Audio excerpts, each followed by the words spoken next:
j'espère que vous allez bien. On se retrouve aujourd'hui pour une nouvelle vidéo sur Kevin qui s'est confié sur sa relation avec certains de ses amis depuis l'affaire Carla. Comme vous le savez, il y a quelques semaines, Carla s'est retrouvée au cœur d'une énorme polémique après les révélations de sorcellerie. Certains proches du couple se sont alors retournés contre eux, notamment Manon et Julien.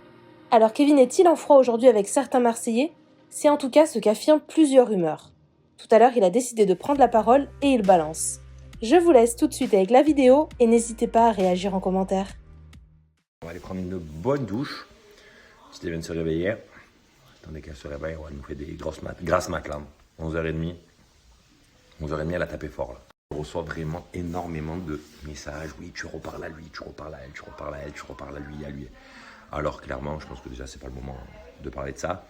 Mais la seule chose vraiment que je vais vous dire, c'est que clairement, il y a des moments dans la vie, et je pense que c'est pour tout le monde pareil, il y a des moments dans la vie où tu vois les personnes qui sont bienveillantes envers toi, des personnes qui sont malveillantes avec toi, des personnes qui peuvent croire certaines choses et tout ça, c'est différent. Mais tu le vois quand même dans le fond, en fait, quand il t'arrive des choses dans la vie, il y a des gens que tu t'attendais pas qui sont là, clairement, que tu t'attendais pas du tout même. Et il y a des gens que tu te serais dit, putain, mais pour toi, ils pourraient faire n'importe quoi. Après, tu as des gens aussi qui se disent, ah putain, il est au fond du trou, c'est le moment de l'enterrer. Parce qu'il y a des gens qui pensaient qu'il était au fond du trou. Je parle pour moi, je parle pas pour Carla. Et donc, putain, c'est le moment, tu vois. Et là, tu vois, tu te dis, putain, quand même, ce genre de personnes qui font ça, c'est quand même fou. Parce que jamais tu aurais pu. Jamais tu aurais pu. Ou des personnes qui changent comme ça. Tirer de conclusion de ce que je dis par rapport à certaines personnes que vous pensez, parce que ça n'a sûrement rien à voir. Mais vraiment, c'est fou comme en fait, les gens, ils peuvent réfléchir. Moi, je sais que j'ai toujours été quelqu'un de gentil, même trop gentil. Et ça, par contre, je pense que c'est une facette de moi qu'il faut changer. Parce qu'être trop gentil dans la vie, ben, clairement, ça, c'est pas bien. Parce que quand tu es trop gentil, tu vois pas le mal. Et toi, tu es gentil, tu te dis, ouais, ben, je fais ça pour lui, je fais ça pour elle, je fais ça pour ci, je fais ça pour ça. Et en vrai, ce qui se passe, ben, c'est clairement que ces personnes, après, ils prennent la gentillesse pour une faiblesse. Mais dites-vous que la gentillesse n'est pas une faiblesse, en tous les cas, chez moi. C'est-à-dire que moi, maintenant, je sais pertinemment qui est qui, quoi et quoi. Et après, chacun fera ses propres choix de vie, clairement. Après, une autre chose, c'est que vivre une vie juste pour démonter certaines personnes, c'est inutile. Voilà, il y a des choses vraiment plus importantes dans la vie. Il y a des choses utiles. Et je pense que si vraiment ta seule perte de temps dans la vie, c'est de vouloir faire du mal, ou vouloir profiter de genre de moments que tu penses être opportun pour toi, bah, ça a jamais payé. Et ça ne payera jamais.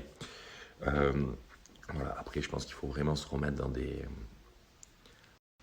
Voilà, vivre sa vie. Il y a des moments très très difficiles. Par exemple, Magali qui est en train de vivre un moment difficile. Je suis là pour elle si elle a besoin d'ailleurs. Parce que bah, c'est comme ça, la famille, ça sert à ça. Et clairement, voilà. J'avais vraiment besoin de parler de ça parce que je pense que c'est important parce que je reçois vraiment énormément de messages. D'ailleurs, je vous ai remercié hier soir parce que vraiment c'est fou. Merci de votre soutien, c'est incroyable. Clairement, jamais j'aurais pensé. Donc vraiment, je tenais vraiment à vous remercier. Et après, une dernière chose, ouais, pourquoi tu es abonné à lui, pourquoi tu es abonné à elle, pourquoi il s'est désabonné. Moi, clairement, dans la vie de tous les jours, si d'un coup je me dispute avec une personne, je peux me dire, ah, je vais me désabonner. C'est pas ça. J'ai même pas... Ça m'était même pas passé à l'esprit, c'est juste que j'ai reçu beaucoup de messages, tu es abonné à lui, tu es abonné à elle, alors qu'il a fait ci, il a fait ça. Clairement, voilà. Je pense que sous l'impulsivité, on peut faire certaines choses qu'on peut regretter, c'est une certitude, mais après, voilà, je suis pas du tout dans ce truc de me dire, tu es abonné, tu es pas abonné, tu as fait ci, tu as fait ça. Ça, c'est pas mon truc. Donc, je sais même pas, pour tout vous dire. Voilà, je vais pas vous mentir. Après, voilà, je vois beaucoup de commentaires et du coup, j'essaye de répondre. Vu que j'ai essayé de répondre, ça fait 2 jours à beaucoup de personnes. Donc là, j'essaye de répondre un peu au panel de personnes, des questions qui me sont posées. Donc, pourquoi tu te désabonnes pas de lui ou d'elle alors qu'ils ont... C'est pas mon délire, on verra plus tard. Si vous ne m'avez pas fait remarquer, je l'aurais même pas remarqué. Voilà, c'est tout. Moi, je pense que quand d'un coup, tu revois une personne, je vais me désabonner. Ouais, bonne idée. Ah ouais, t'es un enculé. Attends, je te le dis pas, mais je me désabonne. Ah, t'as fait ça? Ah non. Ah ouais? D'accord. Je lui dis rien à lui. Désabonne. Ouais, ça c'est...